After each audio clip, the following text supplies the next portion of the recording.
Greetings fellow guitarlilians, Jeff Weinberger coming at you here with a new guitar tutorial.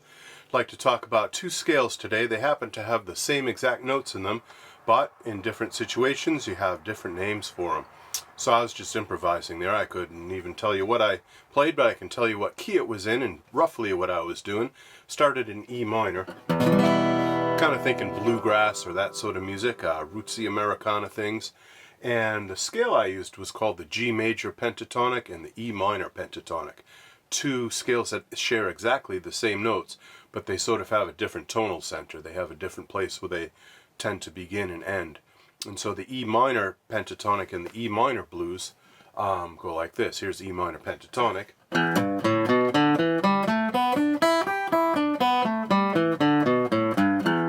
And most of you probably know that. That's one of the first scales that we learn on the guitar, as well as the A minor pentatonic. And our minor pentatonic scales are fairly easy to finger and understand, and they're instantly usable. So you don't have to really get into much music theory, don't have to have much technique.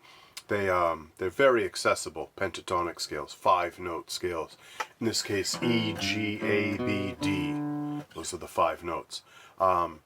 I will probably put a link down below so that you can click on it and get yourself to diagrams of these scales. There's so many written out already. I probably won't reinvent the wheel and try to write out my own tabs and notation for these scale fingerings. I'll leave it up to the internet because there's so many of these out there. And then once you hook yourself up with some nice tabs, you'll be able to see where the scales lie on the neck. I won't go over each and every fingering, but that E minor pentatonic I just played, open 6th string, 3rd fret of your G string, open A string, 2nd fret of your A string, open D string, 2nd fret of your D string, open G string, 2nd fret of your G string, open B string, 3rd fret of your B string, open E string, 3rd fret of your E string. So that's the simple E minor pentatonic scale. Add a blue note to that, add the note B flat, flatted 5th for you music theory buffs. And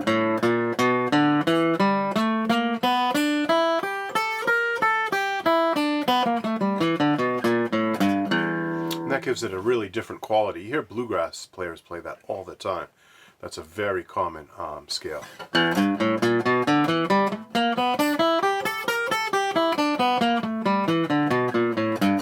But rock guys like Jimmy Page and Jimi Hendrix and all the good rock guitar players, Eric Clapton, and you know them all, they use that scale quite a bit, just as much as bluegrass guys do, and girls. And so E minor pentatonic and E minor blues are almost the same thing, just one little note added to the pentatonic to make it blues. Alright, so that was starting on the note E, and then when you start on the note G, do the same exact notes, but start on G.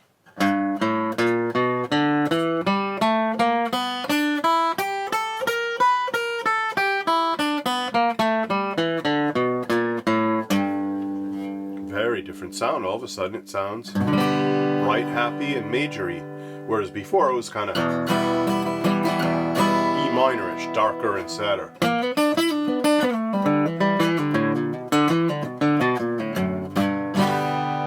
And bright and happy if you're doing it in G. So it kind of depends on the context, it depends on the chords that are going on underneath you, and it also depends on your note choice. Do you end your phrases on the note E?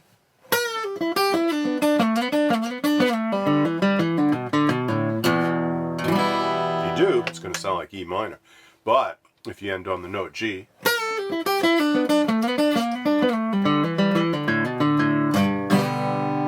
most definitely sounds like we're in G.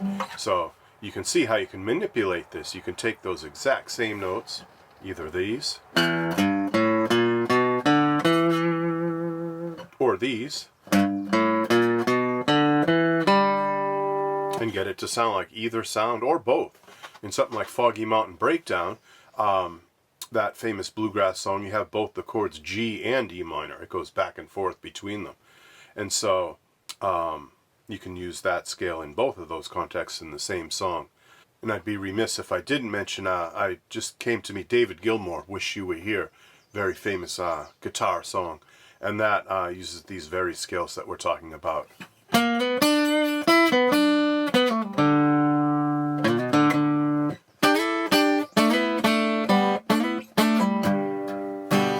knows that one.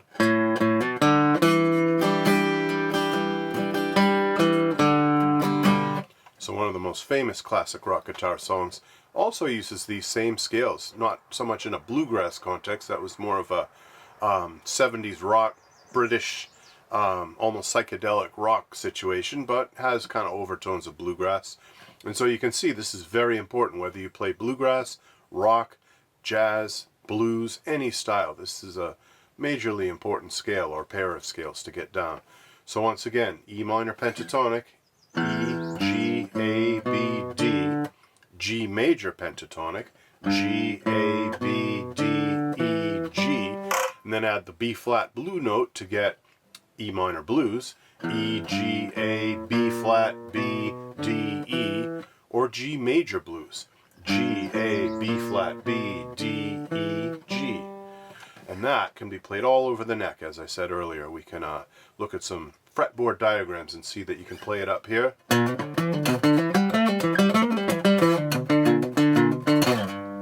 Can play it up here. Can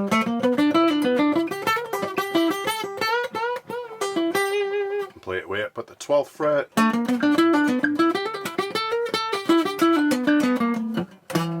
And after a while, you just get comfortable. You get so that you know the fretboard pretty well, and you can make ideas, improvisation ideas, and also licks that you're trying to transcribe from other players. You can play them in multiple places. It's just amazing how once you learn the neck, a lot of things open up to you. And then you can get, besides separate positions, you can get into those one string scales. I did a little bit of that in my improvisation at the top. I did something like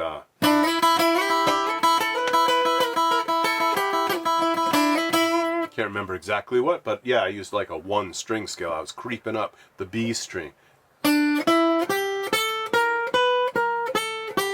That's very valuable too, to learn your one string scales, to learn an entire scale along one single string.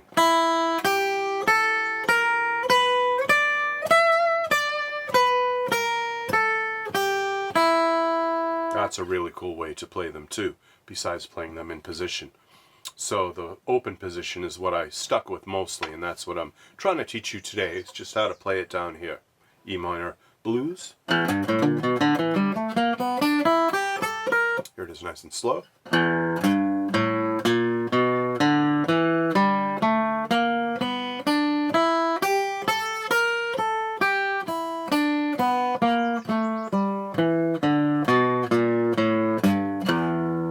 And by a different name, starting on a different note, G major blues.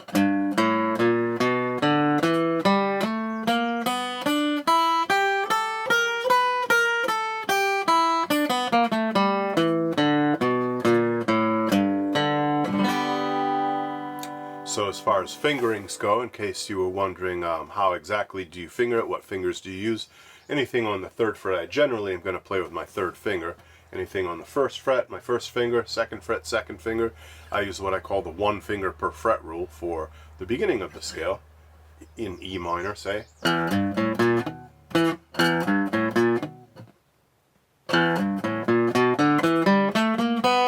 then, I switch over. I do this thing where instead of the 3rd finger, I use my 1st finger on this note on the 3rd fret of your high E string. That allows me to reach the upper position here around the 5th fret, 6th fret,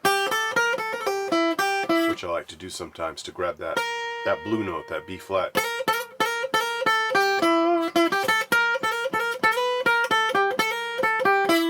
Blue note. So it's possible to play it without leaving this position, but then you're going to be limited to just that note being the highest note that you can reach. So I like to extend it a little. And this can be done for both E minor pentatonic and G major pentatonic.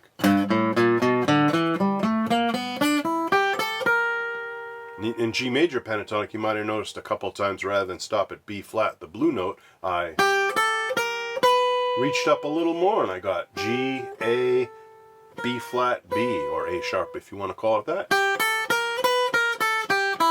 So I actually do 5 notes on that string. 1, 2, 3, 4, 5. One string scales. So endless possibilities. This is an amazing set of notes that you can use in just about any genre, and if you get proficient at it, at least, you know, be able to get around it okay, you can jam in just about any kind of situation that you might come across that involves G chords, E minor chords, which is an awful lot of music, an awful lot of the tunes that we like from the classic rock era, bluegrass, country, you name it, are going to involve those chords. So this is one of the most valuable sets of notes and valuable pairs of scales that I could possibly show you. And that's why we're doing it today.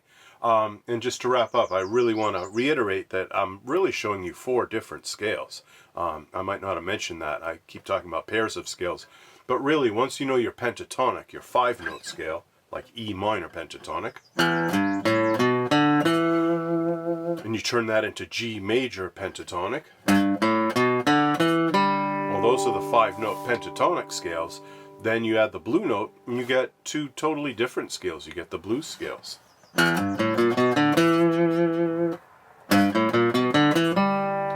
So really, you have 4 of them. Let's list them here. E minor pentatonic, G major pentatonic, E minor blues, G major blues. That's 4 scales. That's a powerful set of notes that you could use. And rather than just have a single scale that you pull out every time you improvise or every time you're trying to figure out somebody else's solo, having 4 scales at your disposal, wow, that's very powerful. So I hope that made sense. Let me know if it doesn't, if I need to clarify anything. I will not probably provide tabs since that was totally an improvisation, but if you really, really liked it, sure, I'll watch what I played and I'll tab it out for you. Or you can tab it out. I invite you to steal my licks and take those and use them however you want. And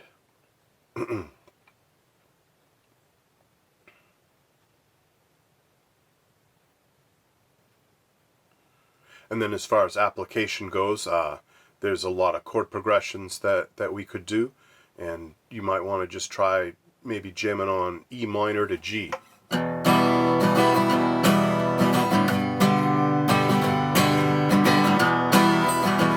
Or G to E minor.